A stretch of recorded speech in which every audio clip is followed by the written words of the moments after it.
الحمد للہ وحدہ والصلاۃ والسلام علی من لا نبی بعد اعوذ باللہ السمیع العلیم من الشیطان الرجیم بسم اللہ الرحمن الرحیم ربی ادخلنی مدخل صدق واخرجنی مخرج صدق واجعلنی من لدنک سلطانا نصیر۔ اچھا جی، سوال و جواب اپنی جگہ ہیں۔ ایک موضوع ہے جس پہ میں بہت دنوں سے گفتگو کرنا چاہ رہا ہوں، تو میں چونکہ ڈے ون سے یہ کوشش کر رہا ہوں، آپ سب لوگوں سے گزارش کرتا ہوں کہ ایسی گفتگو نہ کی جائے جس میں کوئی کنٹروورسی آئے۔ تو میں بہت دنوں سوچتا رہا اس پہ گفتگو کی جائے کہ نہ کی جائے، لیکن اب چونکہ انسیڈنٹس بڑھ رہے ہیں تو میرا خیال ہے جو میرا پوائنٹ آف ویو ہے میں ضرور بیان کر دوں، تاکہ اس پہ بات چیت ہو سکے۔ بہرحال معاملہ یہ ہے کہ ہماری سوسائٹی میں دو چیزیں تیزی سے بڑھ رہی ہیں۔ ایک یہ کہ بچیاں، خاص طور پہ بچے بھی کرتے ہیں لیکن بچوں کی مرضی کی شادی کرنا یا گھر سے چلے جا کے شادی کرنا ہماری سوسائٹی میں اس طرح معیوب نہیں سمجھا جاتا۔ اب بچیاں کرنے لگی ہیں، اور وہ بھی کم عمر بچیاں۔ پچھلے دنوں کچھ واقعات ہوئے بھی جو سوشل میڈیا پہ بہت آئے۔ دوسری یہ ہے کہ طلاق کی شرح بھی بہت بڑھ رہی ہے، اور خاص طور پہ پڑھی لکھی فیملیز میں۔ عام طور پہ سمجھا جاتا ہے کہ جب آپ کے پاس دنیاوی علم ہوتا ہے اور آپ بقول گاڈ فادر کے آپ ریزن کرنا جانتے ہوں، پھر تو معاملات طے ہو جانے چاہیے، لیکن نہیں ہو رہے۔ آن دا کانٹرری، جب ان پڑھ بچیاں تھیں اور ان پڑھ بندے تھے، مرد تھے، وہ نہیں بھی جاتی تھی۔ وہ ایک علیحدہ ڈسکشن ہے کہ اس میں خوشی کتنی ہوتی تھی اور خوشی کتنی نہیں ہوتی تھی۔ یہ بھی ایک علیحدہ ڈسکشن ہے کہ زندگی میں کتنی خوشی ہمیشہ ہوتی ہے اور کتنی نہیں ہوتی۔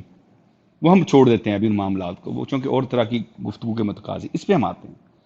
میرا ذاتی خیال یہ ہے، based on so many religious thoughts since prophet صلی اللہ علیہ وسلم، کہ ہم ایز اے سوسائٹی بہت غلط طریقے سے بچوں کی اور بچیوں کی شادیاں کرتے ہیں۔ مثال کے طور پر اس بات میں کوئی شبہ نہیں، میرے نزدیک جتنا میرا علم ہے، کہ ولی کے بغیر نکاح نہیں ہوتا، ولی ہونا چاہیے۔ یہ کورٹ میرج میری دانش میں یہی ہے کہ پھر ولی اسٹیٹ بن جاتی ہے، کورٹ میں جا کے میرج ہو جاتی ہے۔ لیکن ہمیں دیکھنا یہ ہے کہ کیا آج کے زمانے میں ہم اپنی بچیوں کی اسی طرح ان دیکھے لوگوں سے ون فائن ڈے شادی طے کر کے اس کو بھیج سکتے ہیں، جس طرح آج سے 40 50 60 سال پہلے بھیج سکتے تھے، یا نہیں بھیج سکتے؟ میں آپ کو صرف کانٹیکسٹ دیتا ہوں۔ آپ 1980s کی بات کر لیں، ہمارا ماحول دیکھ لیں۔ ایک ٹی وی ہوتا تھا، بخدا اس ٹی وی میں کچھ سوسائٹی کے نارمز کی وجہ سے اور کچھ سینسر کی وجہ سے بچیاں سوئی ہوئی بھی ہوتی تھی تو دوپٹے ہوتے تھے ان کے سر پہ۔ یونیورسٹی کی لڑکیوں بھی دوپٹوں میں گھوم رہی ہوتی تھی۔ دفتر میں لڑکے لڑکیاں دکھائے جاتے تھے خاص فاصلے پہ۔ بقول شخص سے ٹی وی کے ڈرامے میں ہیرو ہیروئن کے درمیان بھی ایک محفوظ فاصلہ رکھا جاتا تھا۔ اس زمانے میں جو ہمارے گھروں میں بہو بیٹیاں ہوتی تھیں، ان کا ایکسپوجر کیا ہوتا تھا بیرونی دنیا کا، خاص طور پہ مردوں کا؟ وہی گھر کے 4 5 فیملیز کے 4 5 گھر، زیادہ سے زیادہ لاہور جیسے شہر میں، کراچی جیسے شہر میں ایک دودھ والا جو دودھ دینے آتا تھا۔ اگر فیملی امیر ہے تو ڈرائیور شرائیور ہوتا تھا، دردی وردی ہوتا تھا، دیٹس اٹ۔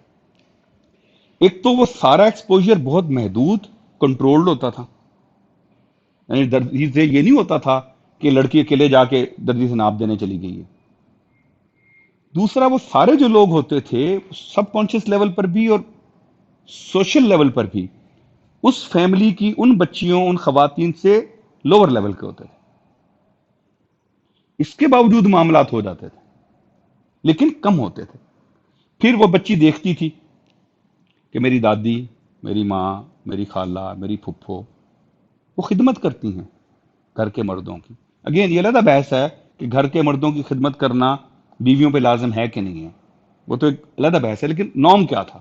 ایسی کرتی تھی۔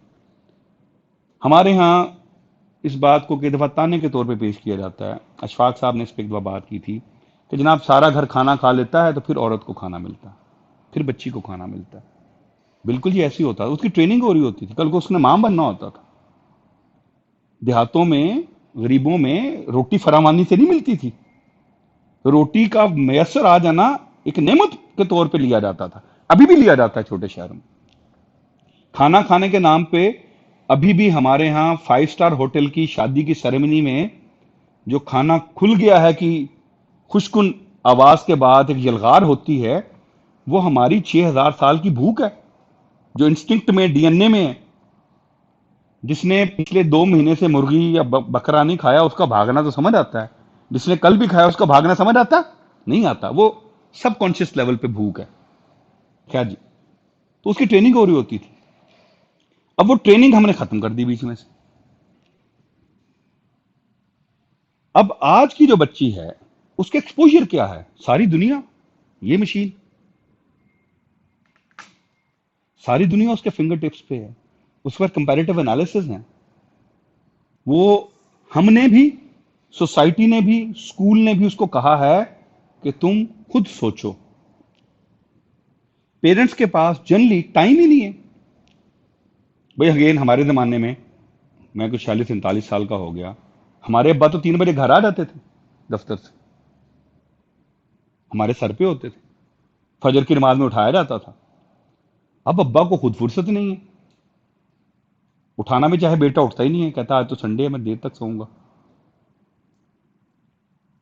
تو ہمیں دیکھنا یہ ہے کہ جب وہ صورتحال بدل گئی جس میں ہم بچیوں کی یوں شادیاں کر دیتے تھے، تو شاید ہمیں طریقہ کار بھی بدلنا ہوگا بچیوں کی شادیاں کرنے کا۔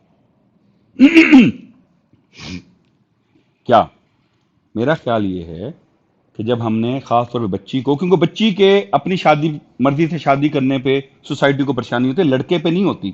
ابھی بھی جو 2-4 معاملات میں نے کیے، اس میں کسی نے یہ نہیں کہا کہ وہ لڑکا بھی کم عمر ہے، اس کے ماں باپ نے اس کو کیوں نہیں روکا۔ یہ بھی گین ہماری 6,000 سال کی تاریخ یہی ہے۔